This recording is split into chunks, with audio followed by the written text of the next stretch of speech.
আসসালামু আলাইকুম।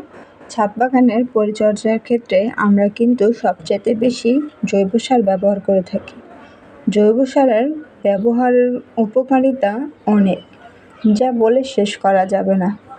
জৈব সার জীব বৈচিত্র্য এবং মাটির দীর্ঘমেয়াদী উৎপাদন ক্ষমতা উন্নত করতে পারে এবং অতিরিক্ত কার্বন ডাই অক্সাইড ধারণ করতে পারে, যার ফলে জৈব সার ব্যবহারের কারণে গাছের ফুল ফল আসে, গাছের মাটি উর্বর হয়, গাছের যেমন সুস্থ থাকে তেমনি গাছের ফলগুলো ভালো হয়। জৈব পুষ্টিসমূহ জৈব পদার্থ এবং জৈব সারের ব্যবহারের কারণে মাটি খুবই ভালো থাকে। মাটি খুব সহজে খাদ্য তৈরি করে গাছকে দিতে পারে, গাছ খুব ভালোভাবে খাদ্য খেতে পারে এবং সঠিক রোদের কারণে গাছ কিন্তু খুব ভালোভাবে বেড়ে উঠতে পারে।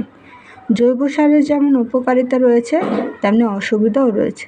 যদিও জৈব সার বেশি ব্যবহারে তেমন কোনো পার্শ্ব প্রতিক্রিয়া নেই, তবে মাঝে মাঝে অতিরিক্ত সারের ব্যবহারের ফলে গাছের গোড়া পচে যায় এবং গাছ অল্পতেই মরে যায়। কখনোই গাছে অতিরিক্ত সার ব্যবহার করা যাবে না।